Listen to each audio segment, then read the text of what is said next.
Hi, welcome back to Watch It Played. My name is Rodney Smith, and this is part 5 in our ongoing series to learn the two-player game Guild Ball using the Kickoff starter set that was designed and published by Steamforged Games. In the description of this video, you'll find links to all the other videos in this series, including the last one, where we learned about the rules for moving the models around on the pitch.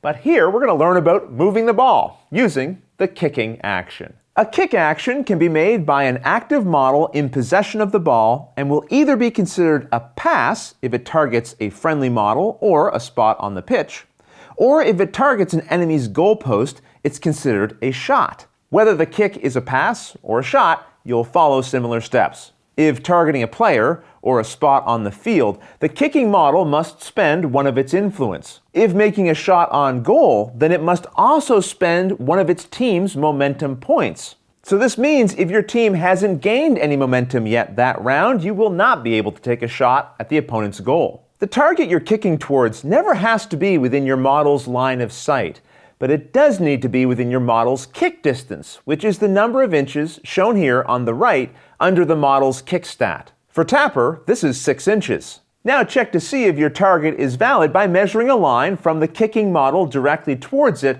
and ensuring that the target is within your kick distance. This line and the 15 millimeters on either side of it make up a 30 millimeter wide ball path, which is the same width as the ball marker itself, which is handy when you're trying to visualize that path, which will come into play shortly, so just keep it in mind for now. First though, check the kicking model's base kick value, which is shown here on the left under the kick stat. This is the number of dice that you'll use to generate a dice pool for that kick's target number test. So Tapper's pool would start with 3 dice. Now, for each enemy engaging the kicking model, remove one of these dice. This means that if Honor was here, then Tapper would lose one of the dice from his pool.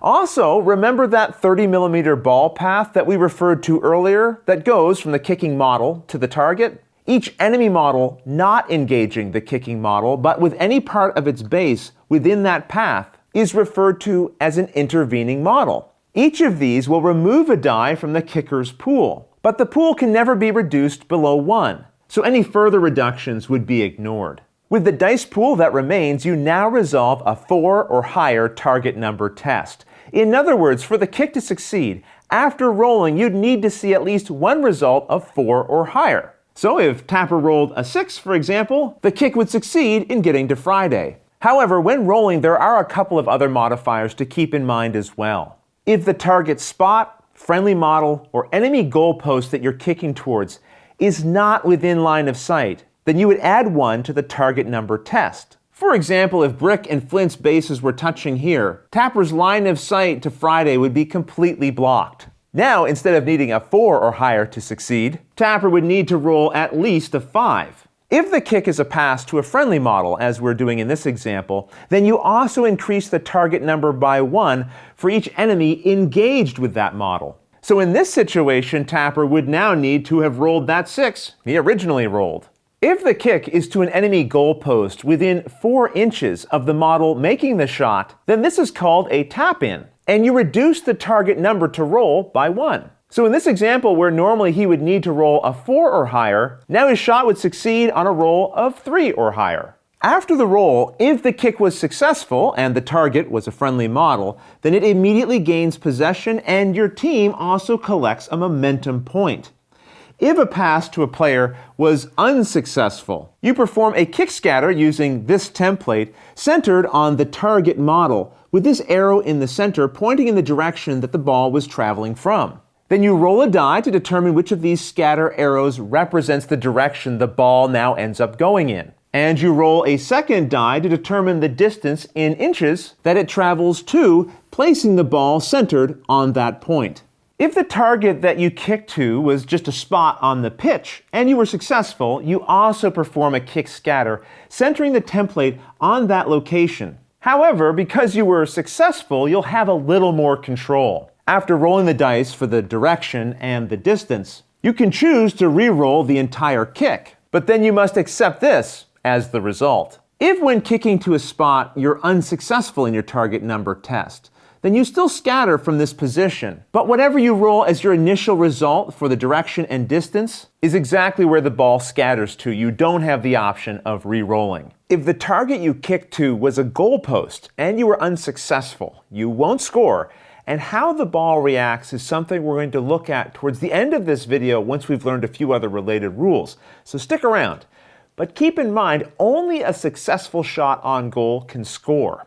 A ball that scatters into a goalpost does not count. For example, if Tapper had kicked to this location and then it scattered in this direction and hit the goalpost, that wouldn't count as a goal. Instead, it simply stops in base contact with the goal, where it will need to be picked up again by another player. When a team scores, give them 4 victory points. They also gain 1 momentum point, and if their kick's target number test resulted in 2 or more 6s in that roll, this is called performing a screamer, and they gain 2 momentum points instead of 1.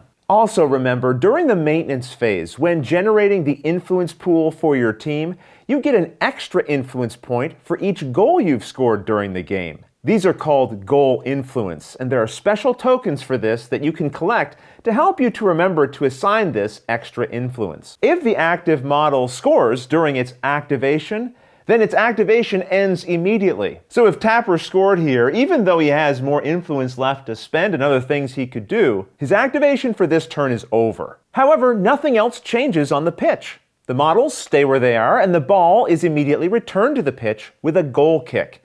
This is performed by the player who was just scored on, so the Masons in this case. They'll now center the ball marker on any spot within 10 inches of their goal post.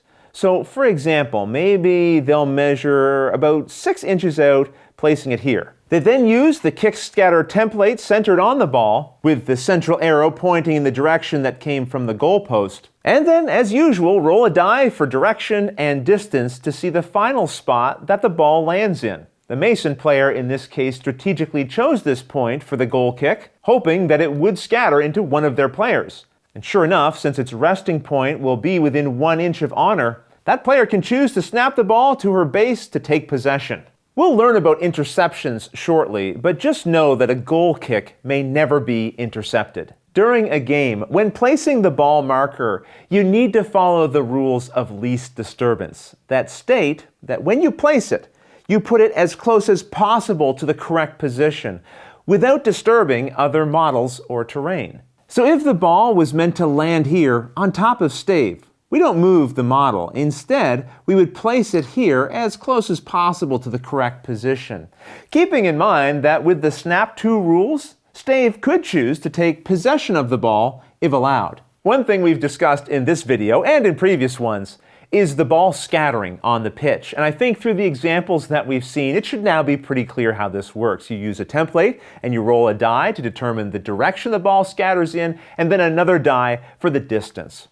But there are 2 different templates, so let's just quickly go over how we know which one we're supposed to use in different kinds of situations. This standard scatter template is used whenever the ball bounces freely. In other words, if it wasn't already traveling in a specific direction. A good example of this is when a player is knocked down. If Brick here knocked down Stave, then the ball is going to bounce out of his control, where it could really just go in any direction. The template is used by centering it over the target with the number 1 pointing in the direction of the active model's goalpost, and then you make your die rolls as normal. When a ball is kicked, you use this kick scatter template with the central arrow pointing in the direction that the ball was traveling from. But what we need to further understand is that when a ball scatters from a kick, the final ball path is considered to be between the point that the ball originally left from and its final resting place. To help illustrate this, let's just say that Tapper tried to kick a pass to Friday but missed. If after rolling the kick scatter, the ball's final resting place was, let's say, here, then we wouldn't say that the final ball path was from Tapper to Friday and then over to this spot, but instead directly from Tapper straight to here.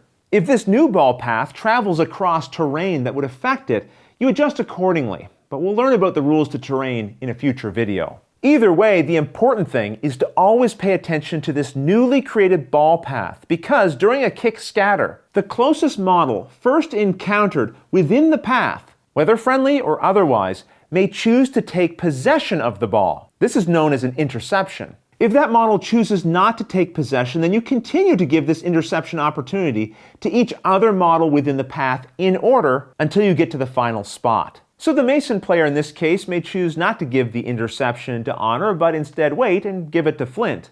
Interceptions, however, may only be made on scatters involving this template and never when using the standard scatter. Now that we understand how the ball path works during a kick scatter, let's go back to our earlier situation where I promised to explain what happens when you kick a shot on goal and miss. First, perform a kick scatter centered on the goal post, rolling only once for direction and distance. From this, you'll determine the final location for the ball. And remember, this creates a new ball path from the kicking model to this final location, keeping in mind the potential for interceptions.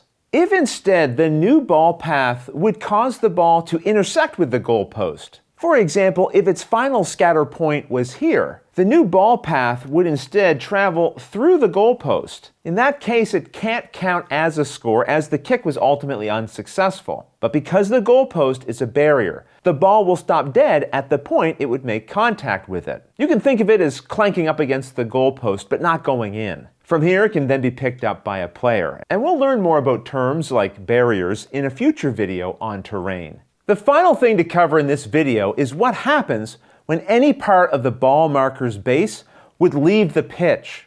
First, you remove it from play.